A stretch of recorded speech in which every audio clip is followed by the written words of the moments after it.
ఎన్ని త్యాగాలు, ఎన్ని పోరాటాలు. అసలు కేసీఆర్ గారు అంటేనే త్యాగం కదా. బహుశా ఈ దేశంలో ఒక కాజ్ కోసం, ఒక సమస్య కోసం ఇన్ని పదవులకు త్యాగాలు చేసిన నాయకుడు ఎవరు ఉన్నారంటే అది ఒక్కడే కేసీఆర్.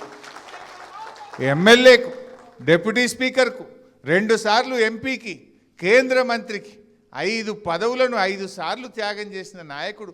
సర్పంచ్కి చేయమంటేనే 10 సార్లు ఆలోచించే కాలం ఇది. వార్డు మెంబర్కు రాజీనామా చేయడం నేను 5 ఏళ్ళకి గెలిచిన నేను ఎట్లా చేస్తా అంటారు. అటువంటిది డిప్యూటీ స్పీకర్కు, ఎమ్మెల్యేకు, 2 సార్లు ఎంపీకి, కేంద్ర మంత్రికి గడ్డిపోచల్లాగా పదవుల త్యాగం చేయడమే కాదు, ప్రాణత్యాగానికి సిద్ధపడ్డ నాయకుడు కదా. విరమించను, అయితే జైత్రయాత్ర, లేదంటే నా శవయాత్ర అని చెప్పిండు. నా శవం మీద నేను విరమించే ప్రశ్నే లేదు అని ఆయన మాట్లాడుతుంటే నా కళ్ళల్లో నీళ్లు రాలినాయి ఆ రోజు. అది కేసీఆర్ పోరాటం. ఎవడో మూర్ఖుడు ఏదో మాట్లాడుతున్నాడు కళ్ళ ముందు, ఆ రోజు మా అందరి ముందు. ఇంకేమో అయిపోతుంది, ఎప్పుడైనా ఏమైనా జరగచ్చు అన్నంత టెన్షన్లో ఉన్నటువంటి రోజు.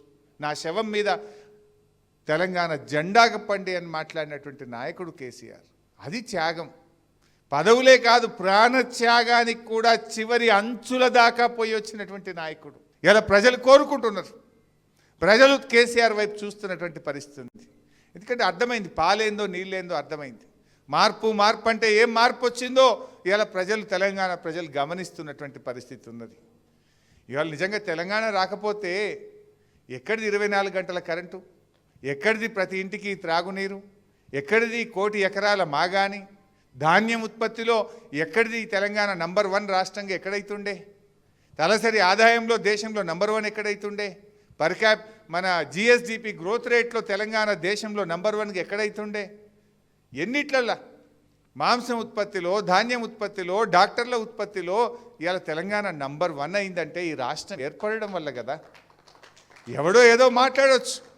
ఈ రాష్ట్రం ఉన్నంతకాలం కేసీఆర్ గారి పేరు ఈ రాష్ట్రం ఉన్నంతకాలం చరిత్ర పుటల్లో సువర్ణాక్షరాలతో నిలబడి ఉంటుంది. ఎవరు చెరిపోయలేరు. అది ప్రజల హృదయాల్లో ఉంది. ఈ రాష్ట్రం ఏర్పడ్డదంటేనే కేసీఆర్ త్యాగాలతో, పోరాటాలతో, అమరుల త్యాగాలతో ఏర్పడ్డటువంటి రాష్ట్రం.